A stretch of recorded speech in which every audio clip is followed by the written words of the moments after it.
Alright then everybody, hello. Okay, you know how that thing in Smash where my audio would be delayed for about 2 seconds until I can hear it in my output of my microphone? Well, I don't have to do it here, but I have a problem right now. My mic doesn't seem to want to work. Oh, there we go. Alright, my headset's working. Let's just go on. Now, right here, this is gonna be, I guess I'm gonna call it Little Stories, I guess. Might be a new series, I don't know. Maybe I just want to talk and maybe just explain something that has happened in the past, but oh well.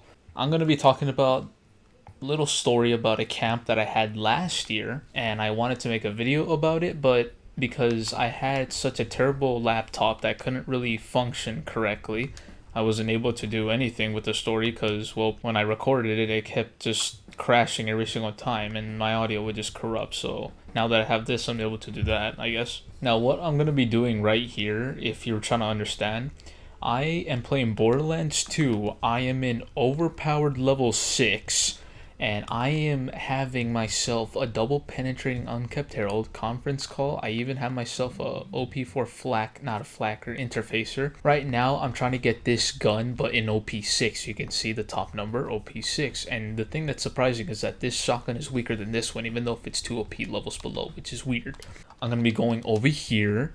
You know, it will take, it just takes forever to load in. All right, there we go. All right, so we're gonna be over here. We're gonna go to this guy. You see those crystals I have on the bottom left side of the screen, sort of down the menu? 139. I need 120 to buy a gun right here, and I'm looking for the interfacer. All right, it can spawn right here, but I have to leave the game and save and quit, and then reload until it resets. All right.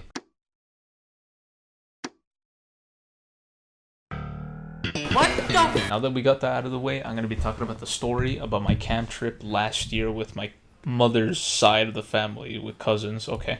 Now, it wasn't really a bad experience, but I would say that it wasn't pretty much the best because a lot of scary things happened for some reason, and it just so happened to be at, I guess, the last day that we were going to stay over there for the night. We stayed for about, I would say, 2 or 3 days. I don't know. We were going over there. I forgot the name of the stupid camp, but I don't know. It was nice though. Now the camp had a flat ground. Of course, there was trees everywhere. Everybody had their trailers and their tents set up. There were like lights everywhere. They played music. It wasn't too loud, not too quiet. It was nice, and everybody was nice and cozy. And well, in the daytime it was sunny. You were able to walk along this like sidewalk trail, and like you can see that there were these prairie dogs on the floor inside their holes. Yeah, I'm trying to concentrate on this and talk at the same time, and it's not easy, I'm telling you right now. And well, there is this river that is next to our camp, all right? But I would say it's about 20 feet away from our camp, where our tents are, of course. And you're able to swim in it, and the current isn't that like strong, so you're able to just swim whenever you want. And a lot of people end up just going into the water in like, I guess, the late of afternoon because I guess it's too hot and they want to feel cool, so I don't know. But the problem with that is that there are rocks and there are branches, trees. I don't know about fish because I haven't seen any, but I ended up, I guess, slightly bruising my right leg when I was swimming with my father, and it hurts. It hurts, man. Imagine having your own scooter, and you know how you have the back end of the scooter where the back wheel is and it hits the side of your foot, like where your heel is? That right there, that's what it felt like, all right? But harder. And it was underwater, so it was just a weird feeling, so that was not a good sign. Ugh. The thing that had happened after we had such, I guess, a great time over there, the last night, me and my cousins, like, wanted to play Cards Against Humanity. It was my college cousin, his girlfriend, my younger cousin who's a year younger than me, and then it was just me. That was it. Everybody, it was around like, I guess, 10 or 11 p.m. at night, and everybody was in their tents, my family, their family, but everybody else of the other camps were just wide awake and just listening to the music and just playing games, I guess. Now, we're playing Cards Against Humanity. We're having fun. We had fun making fun of just random things, I guess. Let's say just Nicolas Cage, because it was one of the jokes that I have. I remember that. And we were just having a great time. And, well, a weird and freaky thing happened. And it we were playing and everybody had their music on, but we were able to hear everything around us because it was night. It was quiet. And we heard this scream, this yell, and it wasn't like a prank of someone like having a fun time or just yelling. It was as if someone was being killed or just suffocating or having such extreme excruciating pain. And it kind of sounded like if they were drowning, so everybody just thought that it was in the river or whatever, and everybody turned around, they stopped playing the music and just looked at where the river was. Now, we couldn't see where it is because there are trees and bushes blocking the river. Okay, let me think. I'm about to make a stupid demonstration of what it looks like, but I mean, you can just kind of get... What the hell is wrong with my dog? I'm gonna spawn in. Alright, let's see, let's think about it like this. Imagine our... let me think. Alright, imagine this. This over there is where the river is.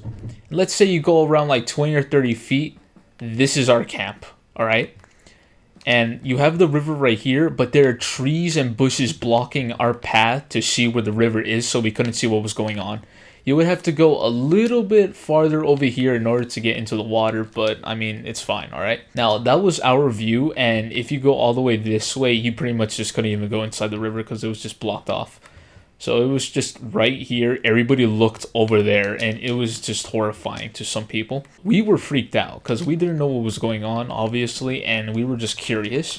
Everybody stopped playing their music, and they just got up. Everybody, every guy, every dad, every strong guy just went out with their flashlights. They brought knives and just went out and looked. People described it as if it was some sort of animal and not a human. It sounded like to them a bear or a cat or a tiger or a lion. What? Just, I don't know. People went to go look into and see what was going on. And apparently my cousin came back after going to check it out. He said that apparently it was some sort of lion that was screaming, but it didn't sound like a lion. It sounded like a human. It was weird. It was really disturbing, but after that, we just kind of let go of it. Everybody just got back to what they were doing, and we just continued playing Cards Against Humanity. Now, of course, our thoughts, we've already just kind of had a little bit of our happiness and enjoyment taken away because of that one event. It was just weird and creepy. And well, a couple of minutes after that, it's another thing happened, and it was just, I don't know what the hell happened. All right, you got the camp right here. Now, if you, our table was this way exactly, and then the river was over there. So, all right, just think of that. Now, if you go this way, over here, all right, just out this way, imagine just a hill over here, all right? One of my cousins were just playing, minding their own business. Well, of course, playing the game, of course. He was saying, guys, is there a light coming from the top of the hill a little bit?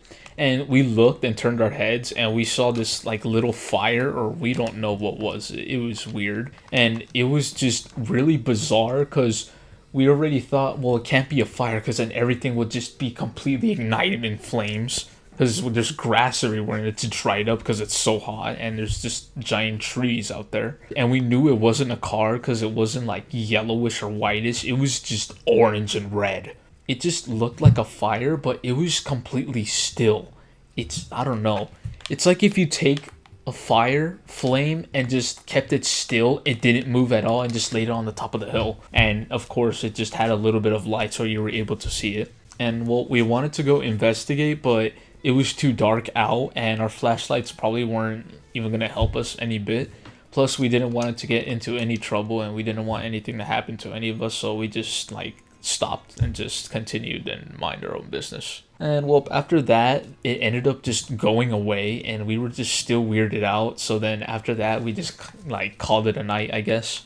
My cousin and his girlfriend went to their tent, and well, me and my other cousin, my younger one, were just still out there. We were packing everything away, and we were just discussing about what was happening, because like it just doesn't make any sense. Why would all of these things happen at the last day that we were staying at the camp? It just, why us? First have the scream, and then you have that open flame or whatever it was. I don't know to this day still. And then after that, in the morning when we got up, we went to go check it out first thing without having breakfast first.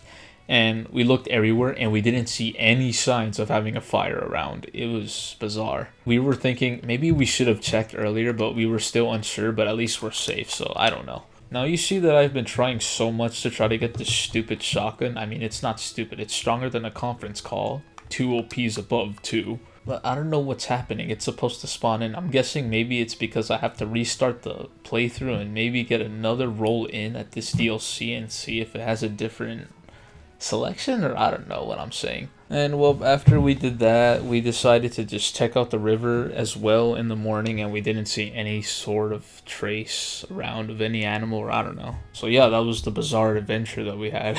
Bizarre, no. I'm not really creeped out about it, but it was just kind of out of nowhere, and it was completely weird. I don't know how many times have I described it, but I'm trying my best, man. No, I'm not. So yeah, shut up. So yeah, that ends up with the story, I guess, and I'm hoping that, well, right now, as you're viewing this, I should be out into the camp, into a new camp. I don't know if we're going to the same one. If we are, I am gonna fuck. Really hoping that it's nice over there. I hope it's flat. It's not sunny as much as it was in the last camp. That last camp was terrible in the sun. That was just it for our trip. So yeah, I just hope that you were able to enjoy the story, I guess. Should be back. I don't know what I'm gonna do.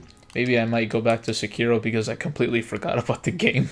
I don't know, it just didn't really interest me as much as Dark Souls 3, but I mean, I don't blame it. It's not multiplayer either, so yeah, that was kind of my fault for not checking that first in. It just, oh well. Alright, I'm gonna have to figure out how to get this damn shotgun. What am I gonna do? Alright, hold on. Well, I'll see you people later. Goodbye.